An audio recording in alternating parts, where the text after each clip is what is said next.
Hello friends, good morning. നമ്മുടെ Kerala T V സീരിയലിലേക്ക് എല്ലാവർക്കും സ്വാഗതം. അങ്ങനെ ശത്രുക്കളെ എല്ലാവരെയും മറികടന്നുകൊണ്ട് ആദർശും നയനയും വീണ്ടും ഒരു രാത്രി സവാരിക്ക് ഇറങ്ങിയിരിക്കണം. അങ്ങനെ രണ്ടുപേരും കൂടെ പുറത്തിറങ്ങി കാട്ടിക്കൂട്ടുന്നതെന്ന് പറഞ്ഞിട്ടുണ്ടെങ്കിൽ രസകരമായ കാര്യങ്ങളാണ്. ഭാര്യയ്ക്ക് മുറുക്കണമെന്ന് ഭർത്താവ് മുറുക്കി കഴിഞ്ഞപ്പോൾ ഭർത്താവിന് അടിപൊളിയായിട്ട് അത് ഇഷ്ടപ്പെടുന്നു. അങ്ങനെ പിന്നെ പോലീസ് വരുന്നു, മൊത്തത്തിൽ സീനായി. ഇതെല്ലാം കഴിഞ്ഞ് അവിടുന്ന് ഒരു രീതിയിൽ രക്ഷപ്പെട്ട് ഇവിടെ വന്ന് ഫുഡ് കഴിച്ചുകൊണ്ടിരിക്കുന്ന സമയത്ത് തൻ്റെ ഉള്ളിലെ ആഗ്രഹങ്ങളും കാര്യങ്ങളും ഒക്കെ നയന ഇങ്ങനെ ആദർശനോട് പറയാം. അപ്പം അങ്ങനെ ഭർത്താവിനോടൊപ്പം ഇങ്ങനെ ജീവിക്കാൻ ആഗ്രഹിക്കുന്ന ഒരു പെണ്ണാണ് താനെന്നുള്ള കാര്യങ്ങൾ നയന പറയുമ്പം എന്തിനു വേണ്ടിയിട്ടാണ് അങ്ങനെ ആഗ്രഹിക്കുന്ന ഒരാൾ പോയതെന്നുള്ള കാര്യം ചോദിച്ചു. രാത്രിക്ക് ഇറങ്ങിപ്പോയതെന്ന്. അപ്പം അതെന്നോട് പറയരുത് അല്ലെങ്കിൽ ചോദിക്കരുതെന്ന് ഞാൻ പറഞ്ഞിട്ടുള്ള കാര്യമല്ലെന്നും ചോദിച്ചു. നയന ഇങ്ങനെ പറഞ്ഞപ്പം ഇല്ല, ഇനിയിപ്പം ഞാൻ ചോദിക്കുന്നില്ലെന്നും പറഞ്ഞ് ആദർശ് അത് അവിടെ കൊണ്ടങ്ങ് സ്റ്റോപ്പ് ചെയ്തു. പിന്നെ ഒരു ശല്യങ്ങളും ഇല്ലാതെ ഇവരുടെ സ്വർഗത്തിലെ കട്ടുറുമ്പാകാൻ ആരും ഇല്ലാതെ അവർ രണ്ടുപേരും ആസ്വദിച്ച് അടിച്ച് പൊളിച്ച് അവരുടേതായ ആ ഒരു നല്ല ഒരു ഇതിൽ ഇങ്ങനെ രാത്രി സഞ്ചരിച്ചും ഫുഡ് കഴിച്ചും മുറുക്കിയും അതുപോലെ ബീച്ചിൽ പോകാനുള്ള ആഗ്രഹങ്ങൾ പ്രകടിപ്പിച്ചും ഇതെല്ലാം ചെയ്ത് അവർ നല്ല അടിപൊളിയായിട്ട് അങ്ങനെ ഒരു രാത്രി കഴിഞ്ഞുകൂടുന്നു. ഈ സമയത്ത് ആദർശാണെന്നുണ്ടെങ്കിൽ നയനയ്ക്ക് തന്നാൽ ചെയ്തു കൊടുക്കാൻ കഴിയുന്ന എല്ലാ കാര്യങ്ങളും ചെയ്തു കൊടുക്കാൻ മാക്സിമം ശ്രമിച്ച് രണ്ടുപേരും അടിച്ചു പൊളിക്കാം. അങ്ങനെ അവരുടെ ജീവിതത്തിൽ അങ്ങനെ ആ ഒരു വലിയ സംഭവങ്ങൾ നടക്കുന്നു. ഇതേ സമയത്ത് അനന്തപുരി തറവാട്ടിലാണെന്നുണ്ടെങ്കിൽ എല്ലാവരും നല്ല ഉറക്കം. രാവിലെ എഴുന്നേറ്റ് കഴിഞ്ഞപ്പോൾ ഈ കനകം കിടക്കുന്നത് ജലജയുടെ കൂടെയാണ്. അപ്പോൾ ഈ തണുപ്പ് കാരണം പാവത്തിന് കിടന്നിട്ട് ഉറക്കം വന്നില്ലായിരുന്നല്ലോ. അങ്ങനെ അത് കിടന്നിങ്ങനെ നെടുവീർപ്പിട്ടിങ്ങനെ ഭയങ്കര ഇതായിട്ട് എങ്ങനെയൊക്കെയോ കിടന്നു. അതിനുശേഷം അവിടുന്ന് ഒരു സാരി എടുത്തു വന്ന് പുതച്ചൊക്കെയാണ് കിടക്കുന്നത്. അപ്പോൾ ഈ ജലജ രാവിലെ കണ്ണു തുറന്ന് നോക്കുമ്പോൾ തൊട്ടരികിൽ കിടക്കുന്ന കനകത്തെയാണ് കണ്ടത്. നോക്കുമ്പോൾ എന്താ, ജലജയുടെ സാരിയൊക്കെ തലവഴിയൊക്കെ ഇട്ട് മൂടി പുതച്ച് കിടക്കുന്നു. ആ കനകത്തെ കണ്ടപ്പോഴത്തേക്കും ജലജയ്ക്ക് ഭയങ്കരമായിട്ട് ദേഷ്യം വന്നു. ജലജ അന്നേരം അയ്യോ എൻ്റെ സാരി എന്നും പറഞ്ഞ് നമ്മുടെ കനകത്തിനെ വിളിച്ചെഴുന്നേൽപ്പിച്ചു. നീ എന്ത് തോന്നിവാസമാണ് ഈ കാണിക്കുന്നതെന്ന് ചോദിച്ചു. പെട്ടെന്ന് കനകം ചാടി എഴുന്നേറ്റ് കഴിഞ്ഞപ്പോഴത്തേക്കും അയ്യോ ഞാനെന്താ ചെയ്തത്, ഞാനൊന്നും ചെയ്തില്ലെന്ന് പറഞ്ഞു. നീ എൻ്റെ സാരി എടുത്ത് പുതച്ചിരിക്കുന്നത് എന്തിനാണെന്ന് ചോദിച്ച് കനകത്തിനോട് ദേഷ്യപ്പെട്ടു. അത് പിന്നെ ഇന്നലെ രാത്രി AC അല്ലേ, എനിക്ക് ഭയങ്കരമായിട്ട് തണുത്തു. അപ്പോൾ എന്ത് ചെയ്യണം എന്നറിയില്ല, ഉറക്കം വരുന്നില്ലായിരുന്നു. അതുകൊണ്ട് ഞാൻ കണ്ടതെടുത്ത് ഇങ്ങനെ പുതച്ചതാണെന്ന് പറഞ്ഞു. നിനക്ക് അങ്ങനെ പുതച്ച് കിടക്കാൻ എൻ്റെ സാരിയെ കിട്ടിയുള്ളോടി, ഇതൊന്നും പറ്റില്ലെങ്കിൽ നിർത്തിയിട്ട് വീട്ടിൽ പോടി എന്നും പറഞ്ഞ് ദേഷ്യപ്പെട്ട് ഭയങ്കര ഇതായിട്ട് ഇങ്ങനെ സംസാരിക്കാം. അപ്പോൾ ഞാൻ ഈ സാരി അങ്ങ് എടുത്ത് കഴുകിയിട്ട് തന്നേക്കാന്ന് പറഞ്ഞപ്പം ഇത് നീ കാണുന്നത് പോലത്തെ ആക്ലി സാരിയൊന്നും അല്ല, ഇതിൻ്റെ വില എത്രയാണെന്ന് നിനക്ക് അറിയാമോന്നും ചോദിച്ചുകൊണ്ട് ജലജ തൊടുന്നതിനും പിടിക്കുന്നതിനും ഒക്കെ കനകത്തിനോട് ദേഷ്യപ്പെടുക. അങ്ങനെ അതും കഴിഞ്ഞ് തുള്ളിച്ചാടി ഇതിനെയൊക്കെ വീട്ടിൽ കയറ്റി ഇതിന് പറഞ്ഞാൽ മതിയെന്നും പറഞ്ഞുകൊണ്ട് അവിടെ നിന്ന് പോണു. അവിടെ ചെന്നപ്പോഴത്തേക്കും ദേവയാനി അങ്ങനെ അവിടെ ഇരിപ്പുണ്ട്. നേരെ ദേവയാനിയുടെ അടുത്തേക്ക് ചെന്നു. ദേവയാനിക്ക് അരികിലേക്ക് ചെന്ന് കഴിഞ്ഞപ്പോൾ എന്താ ജലജ രാവിലെ തന്നെ നല്ല ഫോമിലാണല്ലോ എന്ന് പറഞ്ഞപ്പോൾ എൻ്റെ പൊന്നേട്ടത്തി ഓരോ മാരണങ്ങളെ വിളിച്ച് വീട്ടിൽ കയറ്റിയിട്ടുണ്ടല്ലോ, എന്തൊരു സ്വസ്ഥതക്കേടാണെന്ന് അറിയാവോ. എൻ്റെ സാരിയൊക്കെ എടുത്ത് പുതച്ചാ കിടക്കുന്നത്, ഒരു വിവരവും ഇല്ല, വെള്ളിയാഴ്ചയില്ല, നടക്കും ഓരോന്നൊക്കെ പറഞ്ഞുകൊണ്ട് ഇങ്ങനെ പറഞ്ഞപ്പം സാരി എടുത്ത് പുതച്ചെന്നു. AC കിടന്നിട്ട് തണുപ്പാണെന്നും പറഞ്ഞ് ആ കനകം എൻ്റെ സാരി എടുത്ത് പുതച്ചെന്നൊക്കെ പറഞ്ഞുകൊണ്ട് ജലജ ഇങ്ങനെ പറയാം. അങ്ങനെയൊക്കെ പറഞ്ഞ് ഒരു ചെറിയ ചിരിയിലൊക്കെ ഇരിക്കുന്നു നമ്മുടെ ചേച്ചി ദേവയാനി. അപ്പോൾ അങ്ങനെ ആ ഒരു ഇതിലിങ്ങനെ അവർ സംസാരിച്ചുകൊണ്ടിരിക്കുന്ന സമയത്ത് ആദർശിൻ്റെയും നയനയുടെയും കാര്യം ചോദിച്ചു. അങ്ങനെ ചോദിച്ചപ്പോൾ അവരെ രണ്ടുപേരെയും കണ്ടില്ല എന്നുള്ള കാര്യം പറയാം. അപ്പോൾ അവർ എവിടെ പോയതാ, എന്താ ഇത്രയും നേരമായിട്ടും അവൾ പുറത്തേക്കൊന്നും വരാത്ത, ഇങ്ങനെയൊക്കെ ചോദിച്ചുകൊണ്ട് ഇങ്ങനെ ചൊറിഞ്ഞുകൊണ്ടിരിക്കുക ജലജ. അപ്പോൾ ഇവർ രണ്ടുപേരും പുറത്തു പോയ കാര്യം അവിടെ അറിഞ്ഞു. അങ്ങനെ അറിഞ്ഞു കഴിഞ്ഞപ്പോഴത്തേക്കും ഇവർ പുറത്തേക്ക് പോയി. ഈ സമയത്ത് കിട്ടിയ അവസരത്തിൽ ഒന്നുകൂടെ ഇങ്ങനെ താങ്ങിയേക്കാം എന്ന് വിചാരിച്ചുകൊണ്ട് ഈ ജലജ ആണെന്നുണ്ടെങ്കിൽ ദേവയാനിയുടെ മുന്നിൽ ഇതെന്താ ഏട്ടത്തി, ഇത് ആദർശിന് ഇതെന്താ പറ്റിയത്, ആദർശ് ഇങ്ങനെയൊന്നും ആയിരുന്നില്ലല്ലോ. അതുമാത്രമല്ല നമ്മുടെ കുടുംബത്തിൽ ആരും ഇങ്ങനെ രാത്രി സഞ്ചാരികളായിട്ടുണ്ട് ഇല്ല. എത്രയൊക്കെ ഇഷ്ടമുണ്ടെന്ന് പറഞ്ഞാലും ഇപ്പോൾ ജയേട്ടനാവട്ടെ ആരായിരുന്നാലും അങ്ങനെ പുറത്തേക്കൊന്നും പോയി ഒന്നും ചെയ്തിട്ടില്ല. പക്ഷേ ഇതിപ്പോൾ എന്താ സംഭവം, രാത്രിയെന്നില്ല പകലെന്നില്ല, ഇങ്ങനെ നടന്നാൽ എങ്ങനെയാ? രാത്രി 12 മണിക്ക് ശേഷമാണ് ആദർശും നയനയും പുറത്തു പോയിരിക്കുന്നത്. ഏട്ടത്തിയോട് പറഞ്ഞിട്ടാണോ പോയത്? ഇതൊന്നും ശരിയായ നടപടികളല്ല, ഇതൊന്നും ഒരു കുടുംബത്തിന് ചേരുന്ന പരിപാടികളല്ലെന്നും പറഞ്ഞുകൊണ്ട് ജലജ അങ്ങ് കയറി അങ്ങ് മേയാൻ തുടങ്ങി. അവർ പോയിട്ട് ഇപ്പം തന്നെ വരുമായിരിക്കും എന്നിങ്ങനെ പറഞ്ഞപ്പോൾ ഏട്ടത്തി ഇന്ന് അവർ പോയിട്ട് ചിലപ്പോൾ ഇപ്പം തന്നെ കയറി വരുമായിരിക്കും. പക്ഷേ ഇനി അങ്ങോട്ട് അവർ വീട്ടിൽ നിന്ന് പോയി 3-4 ദിവസം കഴിഞ്ഞേ വീട്ടിലേക്ക് വരവുണ്ടാവത്തുള്ളൂ. അപ്പോഴേ അവർ പോയതും വന്നതും ഒക്കെ നമ്മൾ അറിയുകയുണ്ടാവുകയുള്ളൂ.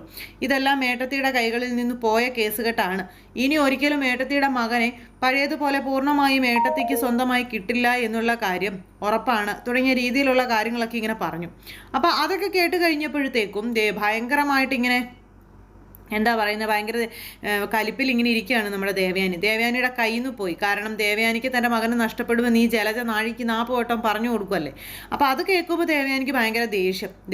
മകൻ വരുമ്പോൾ ചോദിച്ചു നോക്ക്, ഇതെന്താ ഈ കാണിക്കുന്നതെന്ന് ചോദിച്ചു നോക്കാനൊക്കെ പറഞ്ഞുകൊണ്ട് ജലജ ഇങ്ങനെ മുറുമുറുപ്പുമായിട്ട് ഇങ്ങനെ പറഞ്ഞിട്ട് അവിടെ നിന്ന് അങ്ങ് പോയി. എന്നിട്ട് അപ്പുറം പോയി മാറി നിന്ന് ഇങ്ങനെ നോക്കും, ഇത് കൊള്ളാവല്ലോ എന്നുള്ളൊരിതിലെ. അങ്ങനെ സിറ്റുവേഷൻ മൊത്തത്തിൽ പ്രശ്നമാക്കി ജലജ. പിന്നെ അവർ രണ്ടുപേരും പോയത് എന്തോ മഹാ അപരാധമായിട്ട് അതങ്ങ് മാറി. അത് കഴിഞ്ഞ് പിന്നെ വീട്ടിൽ മുത്തശ്ശനും മുത്തശ്ശി അതുപോലെ തന്നെ നവ്യ ഇവരെല്ലാവരും ഇതിനെപ്പറ്റിയുള്ള ചർച്ചകളും കാര്യങ്ങളുമാണ്. മുത്തശ്ശനും മുത്തശ്ശിയും അവർ പുറത്തു പോയതിന് എന്നാ ചോദിക്കുന്നത്. ഈ സമയത്ത് ആദർശും നയനയും രാത്രി വീട്ടിലെത്താൻ പറ്റാത്തതിൻ്റെ ഒരു ടെൻഷനല്ല, പ്രത്യേകിച്ച് ആദർശം. നയനയ്ക്ക് വലിയ വിഷയമോ കാര്യങ്ങളൊന്നുമില്ല, ഭർത്താവിൻ്റെ കൂടെയല്ലേ പോയത്, പിന്നെ എന്തിനാ ടെൻഷൻ അടിക്കുന്നത്. അതുകൊണ്ട് തന്നെ നയന വലിയ കാര്യമായിട്ട് ടെൻഷനൊന്നും അടിച്ചില്ല. ഈ സമയത്താണെന്നുണ്ടെങ്കിൽ നമ്മുടെ കനകം നയന ചെയ്യേണ്ട കാര്യങ്ങളെല്ലാം ചെയ്യുന്നു. രാവിലെ എഴുന്നേറ്റ് കുളിച്ചു, അതുപോലെ തന്നെ അടുക്കളയിൽ കയറി പിന്നെ കോലം വരയ്ക്കാനായിട്ട് ഇറങ്ങുന്നു. അങ്ങനെ ഒരു വീട്ടിൽ ചെയ്യുന്ന എല്ലാ കാര്യങ്ങളും നമ്മുടെ കനകം ചെയ്യുക. അപ്പോൾ കനകം രാവിലെ എഴുന്നേറ്റ് കുളിയൊക്കെ കഴിഞ്ഞ് വന്നിരുന്ന് ഈ കോലം വരയ്ക്കുന്നത്. അപ്പോൾ ഈ കനകം ഇതൊക്കെ ചെയ്യുന്നത് കണ്ടു കഴിഞ്ഞപ്പോഴത്തേക്ക് ഇവർക്കൊക്കെ പുച്ഛം. അപ്പോൾ ഇവർ കുടുംബപരമായിട്ട് എല്ലാവരെയും കയ്യിലെടുക്കാൻ മിടുക്കികളാണെന്നും പറഞ്ഞിട്ടാണ്, കള്ളത്തരം ഉള്ളവരാണെന്ന് പറഞ്ഞിട്ടാണ്. അപ്പോൾ അവരുടെ ഒരു ദിനചര്യയാണ് എന്നുള്ളത് ഇവരാരും ചിന്തിക്കുന്നില്ല. എല്ലാം അനന്തപുരിയിലുള്ള മുത്തശ്ശനെയും മുത്തശ്ശിയൊക്കെ കയ്യിലെടുക്കാൻ വേണ്ടി കാണിക്കുന്ന കോപ്രായങ്ങളായിട്ട് ഇവരെല്ലാവരും അതിനെ വരുത്തി തീർക്കുന്നു.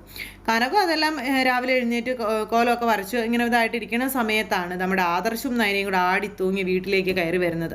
അവർ രണ്ടുപേരും കൂടെ കയറി വരുമ്പോൾ കാണുന്നത് അമ്മ ഇരുന്ന് കോലം വരയ്ക്കുന്നത്. അപ്പോൾ മകളെ കണ്ടപ്പോഴത്തേക്കും മരുമകനെയും കൂടെ കണ്ടു കഴിഞ്ഞപ്പോഴത്തേക്കും, മോളെ നീ എന്താ ഇത്രയും വൈകിയത്, ഇതെന്താ പറ്റിയെന്നൊക്കെ ചോദിച്ചപ്പം അതൊന്നും പറയണ്ടമ്മ, താമസിച്ചു പോയി എന്നൊക്കെ പറഞ്ഞു.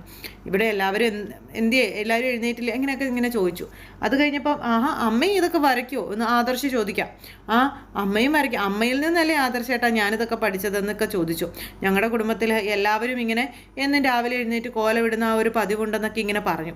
എന്തായാലും നല്ല ഭംഗിയായിട്ടുണ്ട് കേട്ടോ അമ്മ ഈ കോലം ഇട്ടതെന്നൊക്കെ പറഞ്ഞുകൊണ്ട് ആദർശ് ഇങ്ങനെ അവിടെ നിന്ന് ഇതിനെപ്പറ്റി പറയാം. അപ്പോഴേക്കും ഈ ദേവയാനി അതിലെ വന്നു. ഈ സംസാരവും ഈ കാര്യങ്ങളൊക്കെ കേട്ടു. ഇതെല്ലാം കേട്ട് ആശാത്തി അങ്ങനെ ഇരിക്കും.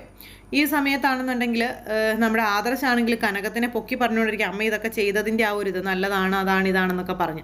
അത് കഴിഞ്ഞിട്ട് ഇവർ രണ്ടുപേരും കൂടി കയറി ചെല്ലുന്ന എല്ലാവരും നോക്കിയിരിക്കുക, മക്കൾ കയറി ചെന്ന് ഫ്രഷ് ആയിട്ട് വാ അമ്മ കാപ്പി എടുക്കാം തുടങ്ങിയ കാര്യങ്ങളൊക്കെ കനകം ഇങ്ങനെ പറയണം. അപ്പോൾ ഇവരകത്തേക്ക് കയറി ചെല്ലുന്നു. ഇവരകത്തേക്ക് കയറി ചെല്ലുമ്പോൾ ആദർശ് അമ്മ ഇതുപോലെയൊക്കെ ചെയ്യുന്നത്, നീ എന്തിനാ അമ്മയെ കൊണ്ട് ഇതൊക്കെ ഇവിടെ വന്ന് ചെയ്യിക്കുന്നതെന്നൊക്കെ ചോദിച്ചു. ഞാൻ ചെയ്യിക്കുന്നതാണോ ആദർശേട്ടാ, നമ്മൾ രണ്ടുപേരും ഇപ്പോൾ പോയിട്ട് വന്നതല്ലേ ഉള്ളൂ, ആദർശേട്ടൻ അറിയില്ലേ നമ്മൾ വന്നപ്പോൾ അമ്മ ഇത് ചെയ്തുകൊണ്ടിരിക്കുകയായിരുന്നില്ലേ, നിനക്കതൊക്കെ അമ്മയോട് പറഞ്ഞു കൊടുത്താലെന്താ, അമ്മ ഇവിടെ വന്നിരിക്കുന്ന ഒരു അതിഥിയാണ്, അല്ലാതെ അമ്മ ഇവിടെ ഒരു ജോലിക്കായിട്ട് വന്നിരിക്കുന്നൊന്നും അല്ലെന്നൊക്കെ പറഞ്ഞ് ആദർശ് ഇങ്ങനെ നയനയോട് പറഞ്ഞു. അമ്മ എന്ന് പറഞ്ഞു കഴിഞ്ഞിട്ടുണ്ടെങ്കിൽ ചെയ്യേണ്ട കാര്യങ്ങളെല്ലാം കൃത്യമായിട്ട് ചെയ്യും തുടങ്ങിയ കാര്യങ്ങളൊക്കെ അന്നേരം നയനയും പറയാം. അപ്പോൾ ഇവർ രണ്ടുപേരും കൂടി ഈ കാര്യമൊക്കെ സംസാരിച്ചുകൊണ്ട് വരുന്നതെല്ലാം ദേവേനെ അവിടെ നിന്ന് കേൾക്കില്ല. ദേവേനെ എന്നിട്ട് ഇവരെ ഒരു നോട്ടം, ഒരു നോക്കി നിൽപ്പ്. അപ്പോൾ അമ്മയെ കണ്ടപ്പോഴത്തേക്കും അമ്മയെന്നും പറഞ്ഞുകൊണ്ട് ആദർശ അകത്തേക്ക് കയറി ചെല്ലുന്നു. അതുപോലെ തന്നെ നയനയുടെ മുഖത്തും ചെറിയൊരു പുഞ്ചിരിയുണ്ട്. എന്നാൽ ഉള്ളിലൊരു ഇടിപ്പോടു കൂടിയാണ് ആദർശ് കയറി ചെല്ലുന്നത്. കാരണം അമ്മ എങ്ങനെയാണ് പ്രതികരിക്കുന്നത്, അമ്മയുടെ ഭാവങ്ങൾ ഒന്നും അത്ര പന്തിയല്ല. അതുകൊണ്ട് അമ്മയ്ക്ക് ഏത് മൈൻഡാണെന്ന് മകൻ അറിയില്ലാത്തത് കൊണ്ട് ആ ഒരു ടെൻഷനിലാണ് ആദർശ് ചെന്ന് കയറുന്നത്. അങ്ങനെ ആദർശ് ചെന്നു. ഇവർ രണ്ടുപേരും കൂടെ ചെന്നു. എവിടെയായിരുന്നു ഇതുവരെ എന്ന് ചോദിച്ചു. അമ്മ അത് പിന്നെ ഇന്നലെ ഞങ്ങൾ പുറത്ത് പോയിട്ട് വീട്ടിലേക്ക് വരാൻ എന്താ വഴി അറിയില്ലായിരുന്നു എന്ന് ചോദിച്ചു. അങ്ങനെ ഇവരോട് ഒരു ഇഷ്ടമല്ലാത്ത രീതിയിൽ നമ്മുടെ ദേവയാനി ഇങ്ങനെ സംസാരിക്കുക. അപ്പോഴേക്കും അടുത്ത പൂതനെ അങ്ങോട്ടേക്ക് വന്നു ജലജ.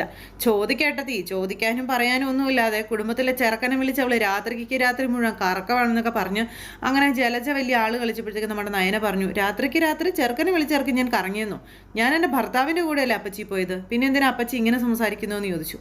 അപ്പോഴേക്കും പിന്നെ അവിടെ എല്ലാവരും കൂടി. ഇവർ കയറി വന്നതും ഇവർ പോയതും ഒക്കെ ഒരു ചർച്ച തന്നെയായി, മൊത്തത്തിൽ പ്രശ്നമായി. അപ്പോഴും ഇവരെ സപ്പോർട്ട് ചെയ്യാനും ഇവർക്ക് നല്ലത് പറഞ്ഞു കൊടുക്കാനും അല്ലെങ്കിൽ ഇവരുടെ കൂടെ കട്ടയ്ക്ക് നിൽക്കാനും മുത്തശ്ശനും മുത്തശ്ശിയും മാത്രമേ ഉണ്ടായിരുന്നുള്ളൂ. അപ്പോൾ ദേവയാനിയുടെ മുന്നിൽ നയന കൂടുതലൊന്നും വലിയ കാര്യങ്ങളൊന്നും സംസാരിക്കാൻ പോയില്ല. സംസാരിച്ചിട്ടും കാര്യമില്ലെന്നുള്ള കാര്യം അറിയാം. പിന്നെ മുത്തശ്ശനും മുത്തശ്ശിയാണ് ആകെയുള്ളൊരു സമാധാനം. അങ്ങനെ അവർ രണ്ടുപേരും കൂടി ചേർന്ന് പോയത് ഒരു മഹാസംഭവമാക്കി അവിടെ മാറ്റി ജലജ ഒരു വഴക്ക് തന്നെ ഉണ്ടാക്കാൻ ശ്രമിക്കുമ്പോൾ അതെല്ലാം കാറ്റിൽ പറത്തിക്കൊണ്ട് മുത്തശ്ശനും മുത്തശ്ശിയും ഇങ്ങനെ വരുന്നു. അപ്പോൾ ഈ നയനയ്ക്ക് ഇവർ ഭയങ്കര സപ്പോർട്ടായിട്ട് നിൽക്കുന്നത് കണ്ട് കനകത്തിനും ഒരുപാട് സന്തോഷമാകുന്നു. അപ്പം അങ്ങനെയൊക്കെയുള്ള ഒരു സിറ്റുവേഷനും കാര്യങ്ങളൊക്കെ കൂട്ടിയിണക്കിക്കൊണ്ടാണ് ഇന്നത്തെ സൂപ്പർ ഹിറ്റ് കഥ വന്നിട്ടുള്ളത്. അപ്പോൾ എന്തായാലും രാത്രി സഞ്ചാരം അതൊരു വല്ലാത്ത സഞ്ചാരമായിപ്പോയി. അപ്പോൾ എല്ലാവരും കാത്തിരുന്ന് കാണുക. എല്ലാവർക്കും നല്ലൊരു ദിവസം ആശംസിക്കുകയാണ്. എല്ലാവരുടെ സപ്പോർട്ടിനും സ്നേഹത്തിനും ഒത്തിരി നന്ദി അറിയിക്കുന്നു. അടുത്ത സൂപ്പർ ഹിറ്റ് കഥയുമായി കാണുന്നത് വരെ എല്ലാവർക്കും നന്ദി. See again. Take care. By.